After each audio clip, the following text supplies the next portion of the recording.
When you think of Sesame Street, you think of the Cookie Monster, multicolored puppets, and a whole world of color, creativity, and learning. It's been part of our lives for years, and it's not going anywhere. One of the incredible minds behind it all is Sherrie Westin, president of Sesame Workshop. Through Sesame Street, Sherrie is providing education, emotional support, and crucial life lessons for kids all across the world, including those affected by conflict and crisis. Sherrie, thank you so much for joining Well, us. I'm honored to be here. Thank you for having me. So you're here at the 13th Concordia Annual Summit, and of course, during this week of the United Nations General Assembly. What is your objective this week, and what are you trying to do? Well, our objective is to share more about our work because so often people think of Sesame Street as this iconic educational domestic television show. They may love it, but they don't often understand that Sesame Workshop is a global nonprofit and that we're doing work, as you alluded to, in some of the most complicated places where children are displaced, bringing early education to children affected by conflict and crisis. And so we work with so many international partners. And of course, we work with funders. And so this week brings a lot of people to the table who we work with, who we want to work with, where we need more funding, and to make the case for the importance of investing in early education, which is just critical, and to make sure that people understand the work we're doing, the needs, and the opportunity if we can be a part of bringing those solutions. So when you're talking about how Sesame Street engages with different sectors, and I think it's a good point. I think a lot of people think of it as a children's program and not and they love it and they respect that for that. But with the workshop, it's covering so many different issues, and it's such a more there's an element by which corporations, NGOs, and even governments can collaborate with you. But what are you looking for? Let's start with governments and then go to businesses. What are you looking for from governments? Well, from governments, it's often funding. I mean, it's often, investing in early childhood in both humanitarian settings, but in their countries. And often with government, we're working closely with the Ministry of Education. So in Ukraine, for instance, we're working with the Minister of Education and Science so that we are not only bringing Ukrainian educational materials, both on broadcast, television, YouTube, but we're also working with teachers on training those teachers. So often when we're in a country, we work very closely with the ministries of education, often the ministries of health, because one of the other really important things as we create models where it's not just a television show, it's not just the media that you think of when you think of Sesame Street. That's so important because you can reach children at scale. But we're also working with direct service partners like the IRC, the International Rescue Committee. So it's really important to work with governments so that they're scaling our work. When they see the results of using Sesame content in preschools or in home visits, to the extent that we can get them to adopt that work, embed it in, government services, we really have a chance for longer term sustainability and scaling these solutions. You take on a lot of different issues head on, and I've always wondered this.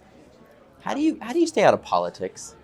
How do you stay out of this time that we're living in, especially, but how do you navigate so many different subjects but not get in any way dragged into the politics? Well, it's really hard, and I would say it's harder today than it ever has been because issues that you wouldn't have thought were political or polarizing can be.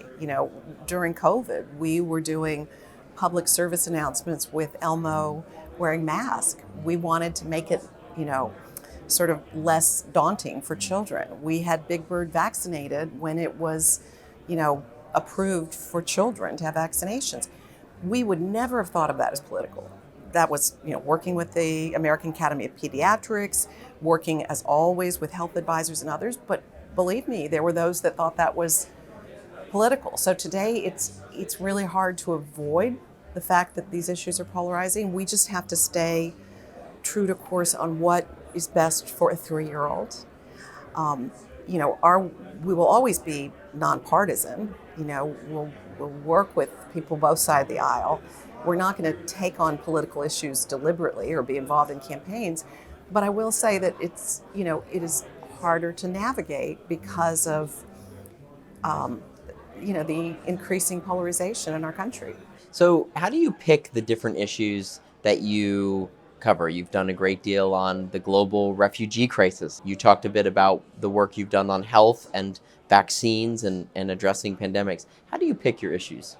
It's really quite simple.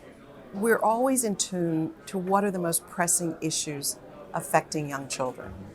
So we don't pick them because we've decided that's something when we started doing work in the refugee space for displaced children, it was because of the height of the Syrian conflict when we saw that millions of children had been displaced. It was the largest number of children displaced since World War II. And we had a lot of experience in the region creating Arabic language educational programs. So we thought, oh my gosh, how can we help? We have these resources. They have left everything behind, including their schools, don't have access to education. So it becomes sort of an obvious thing that we should see if we can address it, as long as it's a place we think we actually can make a difference. But in terms of issues, when I think of some of the issues we've tackled domestically, incarceration of parents, addiction, parental addiction, homelessness, issues you wouldn't think of as children's issues, you think of them as adult issues. But that's because we work in communities. We work with service providers who are working with some of the most vulnerable families, and we learn from them where the voids are.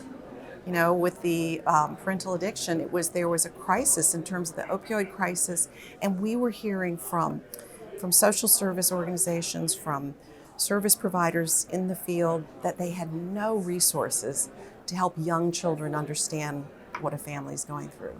So it's when we see that there's a void, and we have, I have to say, Sesame has a great ability at tackling tough issues from the lens of a child in hopeful, positive ways, but giving those parents and caregivers the tools and resources to help them help children understand. Are you doing what you thought you would be doing when you started your career? No. What did you think? How did you get to Sesame Street? I would not have thought I was going to be working at Sesame Street, to go. So how did you but get it's here? it's the perfect place for me to be. Well, I had worked in public sector in the White House. I'd worked in media at ABC. So I had had a lot of experience before I got to Sesame Street, both in the private sector, public sector. But I'll be honest, I adopted a little girl from China when I was in my late 30s, and I was at ABC at the time, and there was an opportunity for me to get more involved in children's television at ABC. I got so interested in that because as a new mom, the thought of educational children's media became so much more of an interest to me. I've always cared about education, always, cared deeply about children, but being a mom really made me for the first time think, wait, this is what I want to do. And I was very fortunate. Joan Ganscooney, who created Sesame Street, asked if I would ever consider coming to Sesame Workshop. It was then called Children's Television Workshop. And it just seemed like the perfect place to go. And I've been there ever since. What's your biggest challenge today? At Sesame or in life? Let's start with at Sesame. I would say at Sesame, it is the funding. Because not only do people think of us as this wonderful domestic television show, they often think, because we're fortunate to have earned revenue, from licensing opportunities, from distribution fees. But many times people don't understand we're a global nonprofit. We've always been a 501c3, and we're really fortunate to be able to license our our intellectual property. So if you see Elmo plush in the store, or if you may think that we're a commercial organization and may think we don't need funding support. So we always have to go further to explain the depth and breadth of our work and our need for support. And then when you see what we're doing in places like Bangladesh, Latin America, East Africa, Ukraine, these are places where we really could not do that work without philanthropic support. There's not a business model for, earned revenue. So I think our biggest challenge is continuing to sustain and fund this incredible work. And, it's a challenge worth worth taking on because the benefit is so enormous. But it is hard. What is the way that institutions can fund Sesame Workshop and get involved? Where do they go? Well, Institute, we often work with corporations who underwrite certain programs. Obviously, foundations like the MacArthur Foundation. We were so fortunate to have the, tremendous grant to start our work in humanitarian response, Lego Foundation, others. But individuals can support our work by going on sesameworkshop.org. And we're trying to do a better job of raising awareness to build more unrestricted funding and support through that means, to tell our story better so people understand the need for that support. And, we're not UNICEF where you automatically know. And I think a lot of people assume when they give to PBS, they're giving to Sesame. So we just have a little bit of a heavier lift to explain the need for support. But I do think we have so many incredible stories that we're doing a better job of sharing them in hopes of garnering more broad individual support. Is there, from your time both in government and in media, is there a common lesson in leadership that you take with you in what you do today? Yeah, I think that just in terms of leadership, that in spite of any of these challenges, in spite of trying to respond to war in Ukraine, to be sure that you're still giving children opportunities for playful learning. I mean, some of the most daunting challenges and greatest needs, it's maintaining a sense of optimism. And I think in leadership, optimism is so important for the really challenging times and for the great times, to want to, sort of imagine where we could be and help people come along. So I think optimism is the most important thing. And I would say the other thing personally that I think is a really important trait for a leader is self-awareness. Because I think if you don't recognize your own strengths and weaknesses, you may not be as good at surrounding yourself with those who really complement you and have strengths you don't have. And so I think, personally in leadership, I think that's something I've definitely seen and sort of learned from whether I was in public or private sector. I think the people that are most self-aware build the best teams. Sherrie Westin, thank you so much You're for joining welcome. in Thank a you great for having conversation. Me.